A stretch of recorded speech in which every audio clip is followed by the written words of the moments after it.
go look at the video. Alright, so lighting controls training. Welcome all. Happy Friday. So my plan is to give you an overview of the system, show what some of the hardware looks like, explain how it's going to behave, and then give you all some basic troubleshooting tips for if anything's acting up.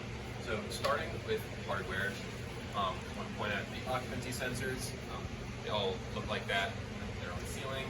Use passive infrared to detect motion. Next up, I want to go to the patient room. Find occupancy sensors everywhere except patient rooms. Patient rooms are nice and simple. Manual on, manual off. In every room, this top button will do the main can lights, and you have up and down dimming. Bottom one will do the night lights near the floor. I'll note that those are on-off only, so these dimmers do nothing. Red means powered by emergency circuits. Night lights are not. And then every patient room has another switch for can lights. Now these are programmed to stay at whatever dim level they're at. So if someone wants everything dim, they can keep it as such. And when they turn on in the morning, it's at the same level. So when you said it stays on. Exactly. Questions here? Occupancy sensor, is that for lighting or what, in the hallways or Just for lighting. lighting? Okay. Just for the hallways. Yes, there's no, they don't time to HVAC or anything. So next up, I want to check out the room behind the nurse station.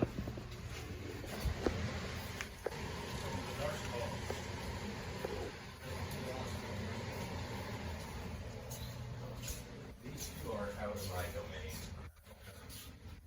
So the nurse call is just gonna turn on this when we get the nurse call button. It's just gonna turn on. It'll turn on the those two right there, the ambient and then the reading light.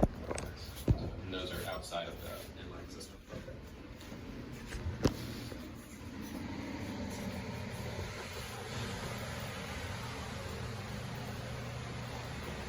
And just wait a sec, we go in.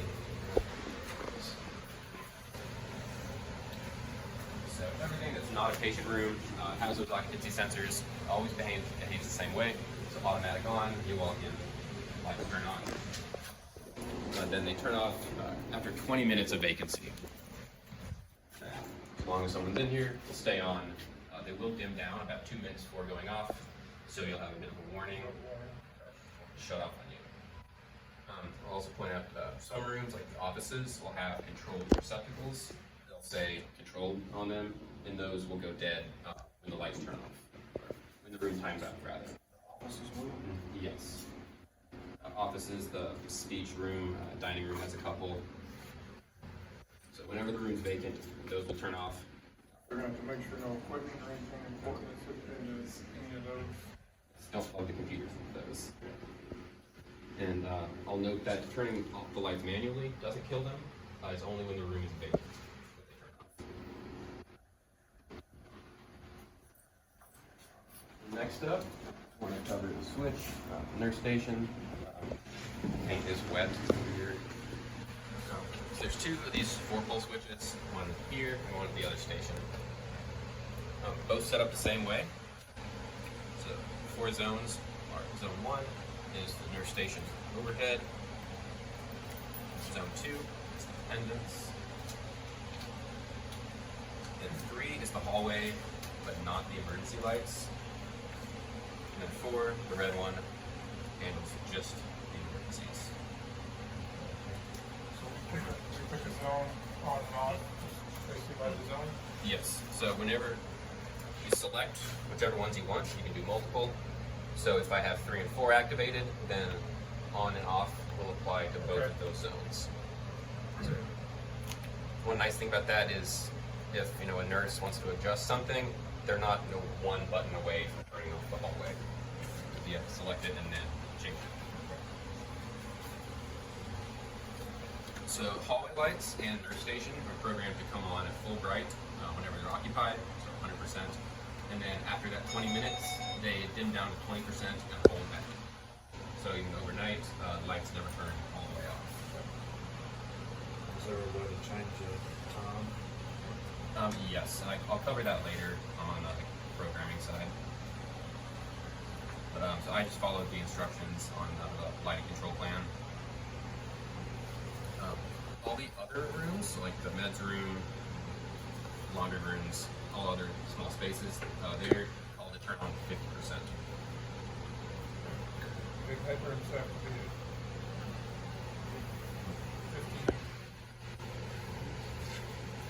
50 candles, 50 lumens, so.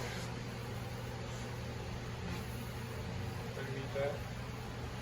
Yeah, so my plan called for just 50% of the output, but if that's not enough, that's something we can change. I was saying there's a life safety on anywhere medication is prepped or served, we asked to meet 50 candles. If it does, if not, we'll have to turn it up. Gotcha. So this is at 50 right now, and we can turn it up to 100.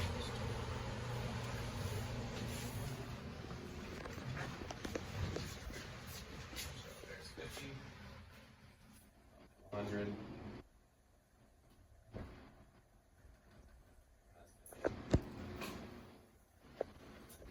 I've got 51 David at the counter. We can, if that's all we're gonna do to adjust it. And, It'll turn on at that same 50% every time though. So I would, if we turn it up, so basically, anytime the light goes out, when it comes back on, it's at 50%, but if you need it brighter, you have to turn it up. yes, and I can change that. I just went off of what was on the drawings. Now that everything's installed, if you guys would rather have it a different way, I'm happy to change it while I'm here.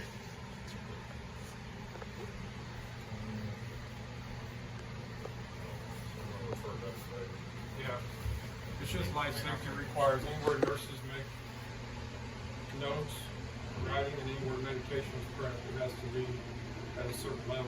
Okay, so med rooms, work rooms. Anywhere the nurse does, like here at the desk area where they take notes or dictate or anything like that, it has to be, Okay. I think it's 50-foot candles on all surfaces. Gotcha. Then I'll go ahead and set those to 100% while I'm here. I don't have a way to measure foot candles directly. No, but if they're turned all the way up, we'll need it. Yeah, I think it'll be. I would leave it as the drawings call for it, and if we need to make adjustments, we can, but if it's, whenever we turn all these on, it's gonna be plenty bright here to be able to do what they need to do. And then we can just train them up on how to turn the lights on. That way, if the commission ever comes or anybody, that way, we're able to get those back on and turn them up full bright. Yeah, if they do find themselves turning it up every single time, then I'd recommend reprogramming it just so they're not doing it every hour. I can tell you, they're gonna want to. But everybody always wants it dimmer, it seems like. But if it's a requirement. One company. We got probably a light meter down there, don't we? We did it one time. So one minor change I did make that sequence is it calls for private offices. There's 4 of them. And it says for those to always turn on at 50%. Usually with offices, I set it to just stay at the most recent level because if it's your private space, you'll change it. You want to keep it there. Yep. One of the common sense things, right? So any questions on behavior? That's just pretty simple. That's the goal here. Okay. So now kind of go over how the system is set up, the hardware, and kind of the architecture. So all the control devices, so the switches we saw, those occupancy sensors, they're all chained together through Cat 5 cables. Daisy chain pattern, order makes no difference. So up in the ceiling, there's a power pack. It's a white block about 8 gig. That's what takes in line voltage, distributes it to the switches and sensors, and switches and dim the light. So in some rooms, you'll be able to hear a click when the lights go on and off. So those are the basic building blocks of the system. All things are changed. There's one for whatever room. Yes. And we have a drawing that shows where all that is. So we'll hand you these shop drawings as part of the overall plan, as long as they're installed in roughly about the same location that it showed on the drawings. If not, then we'll have to rely on to show you kind of exactly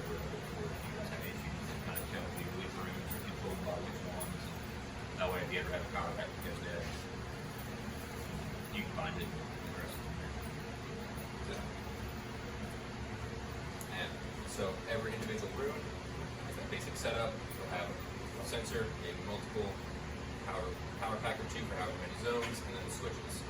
Then every individual room has another Cat5 cable running to a bridge. That's essentially a network node that ties everything together. The nice thing about that is through the controller in there, you can reprogram any of the rooms. Don't have to go room by room. So each bridge will have 5 or 6 rooms connected to it, so they all run together. Then several different bridges run to another bridge to access a hub, and then that one connects directly to the panel. Next up, let's check out the controller in there.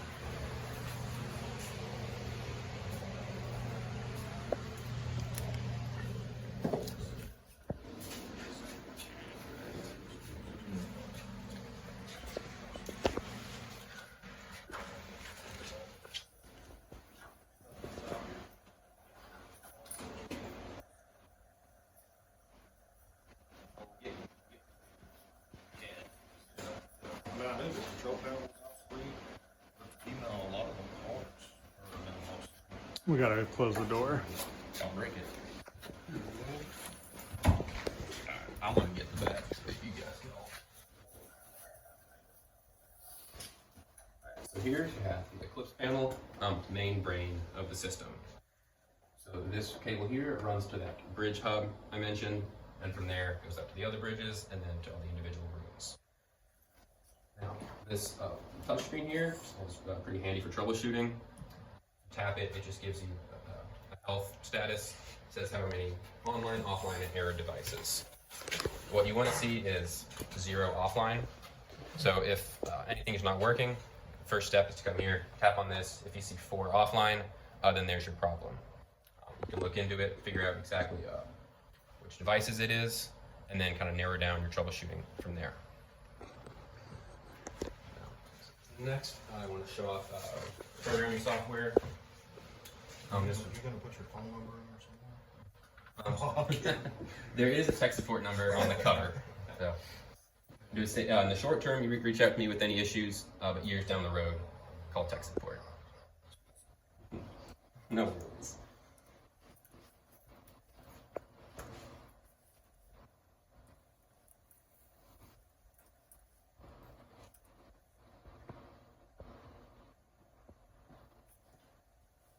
So again, the benefit here is you can program any rooms from a single spot using our free SensorView programming software. This would be good if, say, like in that med room, 50% is not bright enough. We want it to kick on at 80 every time, for example. You can do that through here. So are we gonna have that program, or is it internet based, or have logins, or? So it runs in a browser. You just download it from our website, install it. You'll sign in with the default username and password, administrator, password admin, and it prompts a change. This password is only used to open SensorView on this one laptop. Not super important, and if you lose it, you just delete SensorView, reinstall, you're back to square one. All it takes is a Cat5 cable from either of these ports down here to your laptop. Then one other thing you'll need to do is come to this admin tab. Gateway password needs to be sensor switch 1234. Once you have that set, you'll see the ECY Eclipse controller in the devices tab. Drop that down, you'll get a list of all the bridges. Open up a bridge, and you'll see the different ports, which rooms are on them. And then when you drop down on a port, you get the individual devices in the room. So this patient room has 2 switches and then 3 power packs labeled B, C, and F. Those match the labels on the control drawings. So the 2 there are saying it's got 2. So this right here. How do you tell it's got 2 switches? So for one, it gives you. Oh, 218, I got you. I see. Yeah. So room 18. Switch, power pack. Yeah, OS for occupancy sensor. And whenever you click on one, you'll get a little picture of it. Power packs look like, more or less. So I'm going to go to the power pack for that meds room. Let's say we don't like that 50%. We'll change that in the default settings tab. So this occupied bright level is the level to which it turns on. We can use the slider to set it to whatever we want. And I'm also going to note that this wall pod dimming adjustments, temporary means it'll always kick on at, correct. If I set it to permanent, that's like the patient rooms. It stays at whatever it was last at.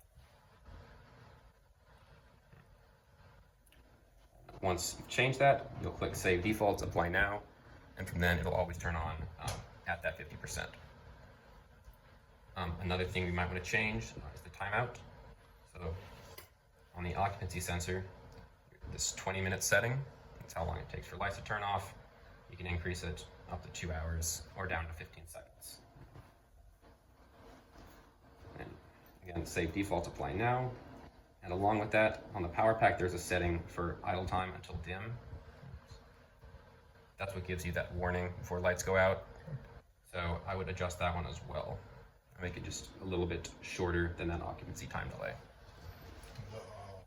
The hallway lights, other than the life safety, are they on a switch out there where we can turn them off? Or do they? Yes, so they are on a switch.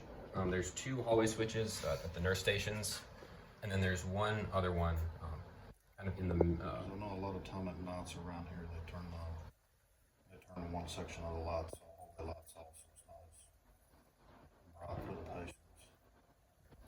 The best way to do that would be to turn off the normal lights but leave the emergencies on. That'll get you. I just didn't know if there were switches in the hallways or. There's only one. I can point it out later, but it is. We're in the electrical room here.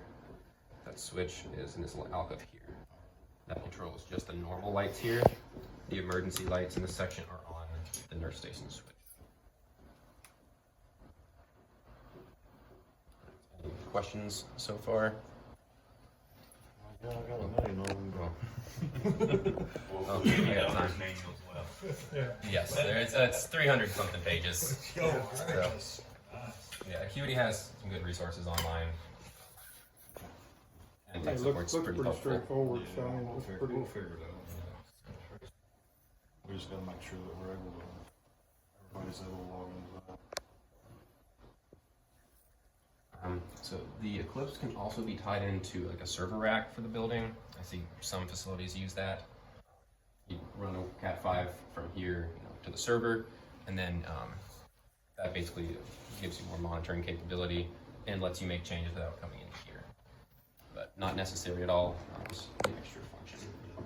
It would be good that we'll use the laptop and go wherever we're working at, troubleshooting. Y'all have any other Enlight setups in here? No, I see it. Everything else is 9 volts. Mhm. Wow. Very cool. Be just 3 west.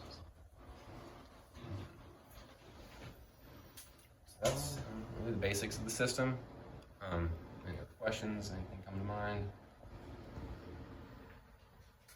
I think I'm good. Awesome. Try to keep things simple, and you really shouldn't have to come in here often. Once it's set up, it just does its job. Yeah, once it's there,